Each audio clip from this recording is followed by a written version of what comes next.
Good evening. The important thing is I made it. So on the way, we are worried that maybe we'll be terribly late, but at least not too late. We'll get here. So I'm delighted, and I get very jealous when I come in front of young people. I get jealous because you're so lucky. You're lucky because you're born a few years back. Unlike us, in the prehistoric days, we were. I think the reason that I'm jealous, I see how powerful you are, the young people of this time. And I tell young people today are the most powerful generation in the entire human history. Not because these young people today are smarter than before, it's about the same, smartness is the same. It's because you have technology in your hand, which no other generation ever had. Unbelievable technology. That gives you tremendous power. On the surface, you look just like another human being, but in reality, each one of you is a Superman and a Superwoman because of the power you get from the technology. So technology is an issue for me, excites me completely. People usually tell young people that you are the leader of the future. That's the standard way, say leader of the future. I try to repeat and emphasize that no, that's not true. Because you are leader already. So you don't have to wait for the future to become leader. A 15-year-old today is more powerful than probably 35-year-old of other generations. So what do you do with that power? That's the issue I raise. Because if you're not using that power, that will be wasted. So first to feel that you have that power, the amazing power that no other generation in history ever had, and decide how you're going to make use of it. My story begins not about power. My story begins with frustrations.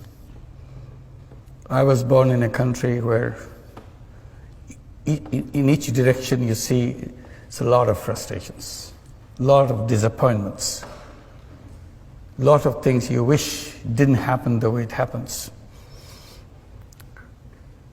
And out of this frustration, you feel you're a totally useless person. You cannot do anything. You have nothing that you can make a change, make a difference. The country went through famine. When I was teaching economics in the university right next door, people are suffering of hunger, 1974.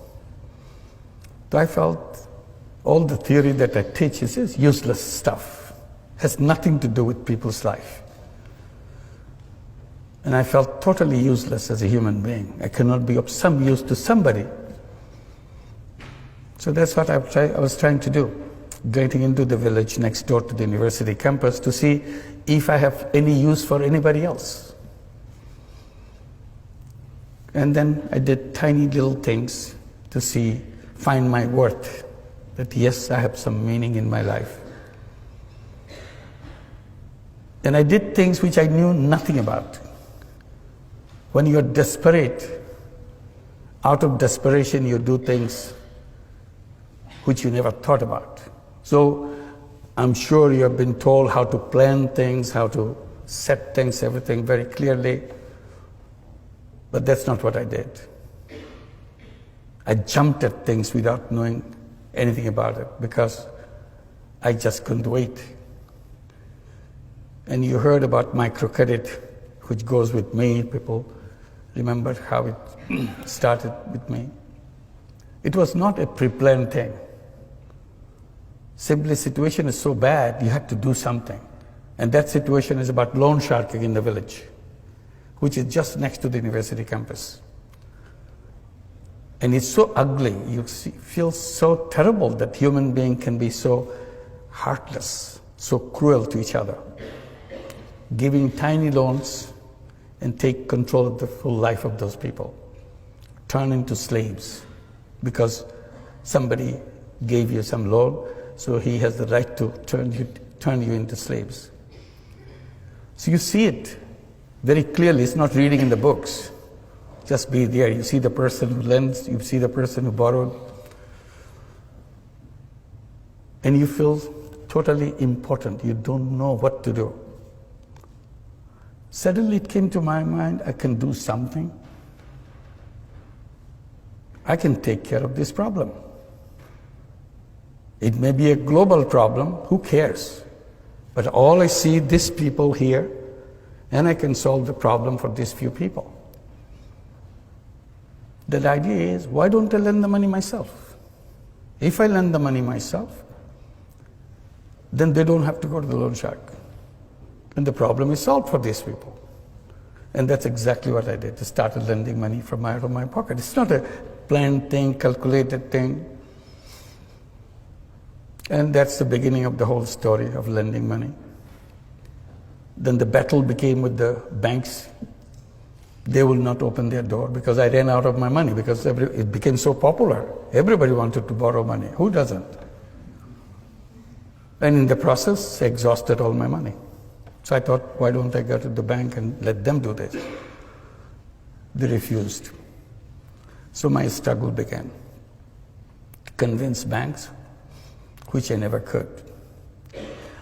Now it's about 38 years after I first began. I still couldn't convince the bankers. So now I look at the whole system, what we call economic structures, conceptual framework, and all that. And I feel how wrong they are. And that's again my complaint. We read about it, we study it, we take it so seriously. But I feel it's designed in such a wrong way. Because you look at the theoretical framework of the capitalist system, you immediately find out the misrepresented human being in the theory. In their theory, human being turned out to be a money chaser. All they do in their lifetime, chase money. It's a money-centric, profit-centric world. So the entire theory has been built on the selfishness of human being.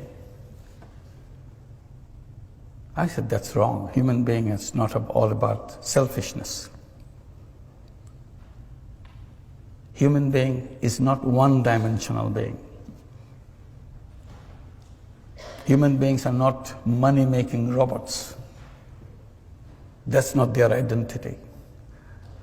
Theory has diminished human being, made into a small thing, as a robot. But real human being is very big. Way bigger than what the theoreticians imagine. It's a multi-dimensional being, not one-dimensional. I said, just to take example, I said, theoretician took the selfishness in human being, built the whole theory out of it. They forgot the same human being is also a selfless human being. That selflessness was never allowed into the structure that they built. So they're left out. So if you want to be selfless, why don't you go and become a philanthropist? I said, no. Philanthropy is a different thing. I'm talking about the business world. Why can't I use the selflessness in the business world? And that's what I did without knowing about it. When I started working with the poor people, particularly poor women, I see so many problems around them. And I jump at doing something about it. Again, knowing nothing about it. So every time I see a problem, I create a business to solve that problem. It became a habit with me, and I created so many businesses. But a very different kind of business. People become curious. Why do you do that? It's not a business. I said, yes, it's a business. What do you mean by business? It has to be sustainable. That's what the quality of business is. So whatever I do is sustainable. There's a two-way flow. There are expenses, there are inflow, income, and so on. And I call them social business. That's the story that took turn. One is the microcredit part, and another is the social business part. And I created a lot of those social businesses.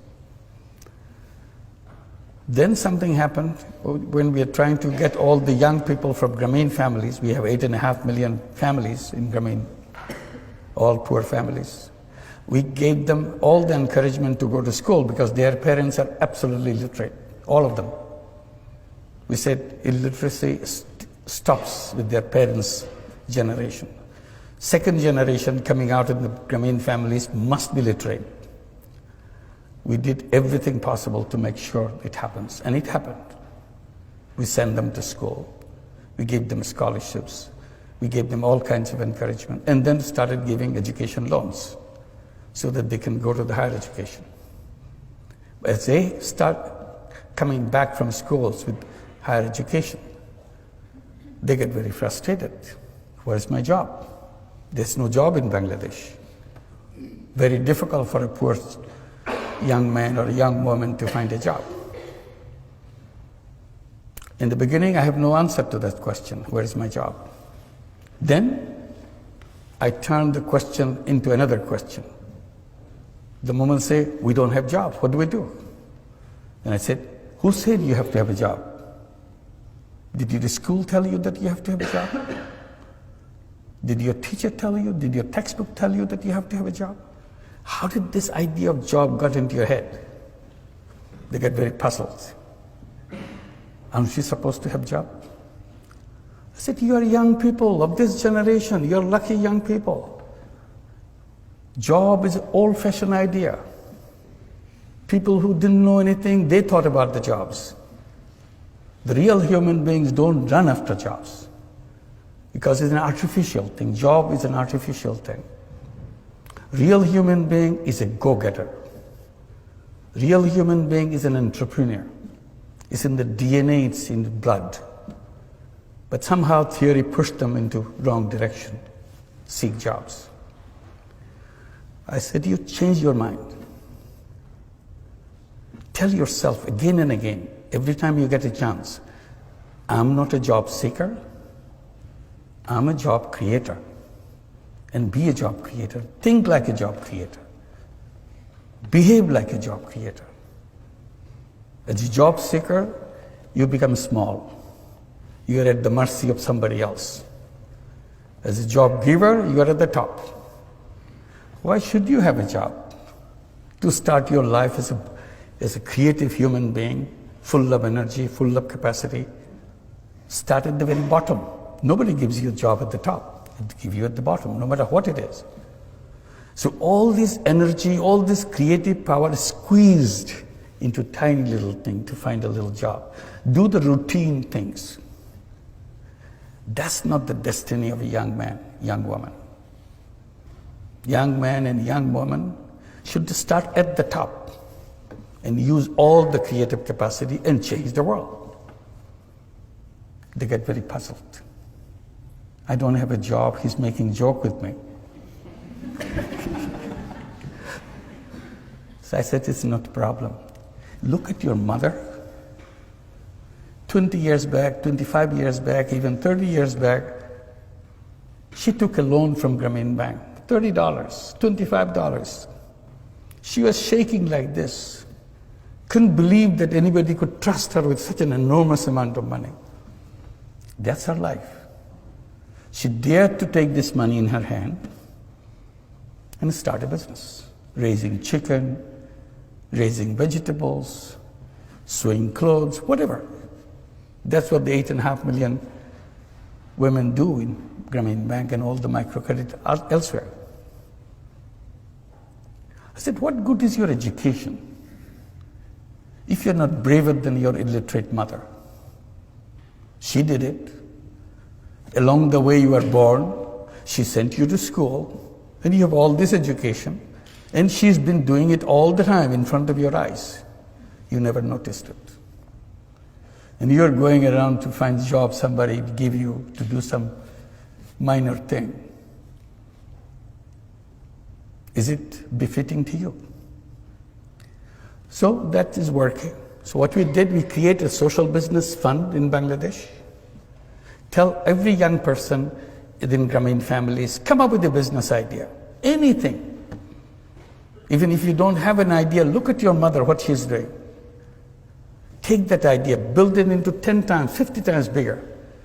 Because you have education, you have connections which your mother never had. She never left her village in her life. You have seen the world. And once you have the business idea, bring it to us. We become investor and partner with you, every one of you. So now the young people are coming, business proposals after business proposals. We call them new entrepreneurs. They build their own community, help each other. So again, why unemployment? Because it's our thought, not because of our ability. We are able people. An unemployed young person, think about an unemployed young person. Is something wrong with him? Is something wrong with her? No. He's a very creative person, dedicated, energetic person. Who makes him or her unutilized? The system that we build, our thinking process has made them. An unnoticed chain has bound him around and say, you are trashed, you are no good. Why am I not good? You have never tried me. I have no room for you. Who are you to provide room for me? I create my room. I create my own space in this planet. But we don't do that. We tell somehow we have to have a job. So the natural choice for every young person, every human being, would be to an entrepreneur.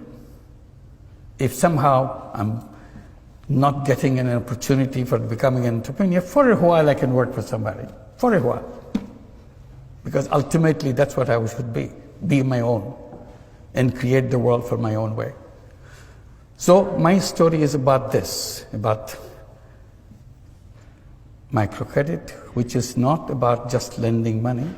It's unleashing the capacity that every human being has. And the system denied them that right. Like banking system is close to more than half the population of the entire world. It works only for the rich. If you notice, most of the institutions that we build are designed to work for the rich. And then we blame the poor for being poor. I said poor are poor not because of anything wrong with them. You simply denied them the doors to open. I give the example of bonsai, little tree. I tell that, look at the bonsai. You take the best seed in the world, put it in a flower pot, and give all your love to it, let it grow. It grows only this big. And you ask the question, is something wrong with the seed? No, nothing wrong with the seed. Then why is it so tiny? Because we didn't give them the space to grow. There is no base on which to grow. I said, poor people are bonsai people. There's nothing wrong with their seed. Simply, we didn't create a society to give them the base on which to grow. And then we blame them for being so tiny, so poor. So natural human being has no reason to be poor person. Natural human being has no reason to be an unemployed person. We made it happen for them. That's my complaint. I bring it to you. As a new, powerful young people, you'll create a world where the word poor will not be necessary. And I keep saying that poverty should be in the museum, not in human society. In the museum to show our stupidity, how we punished human beings for no fault of their own. And you'll create a society where there will be no unemployment. The word unemployment will not be understood. People will not understand, what does it mean, unemployed? Why should anybody be unemployed? The first thing to do is to make the word unemployment unemployed. And that's the beginning. Thank you very much.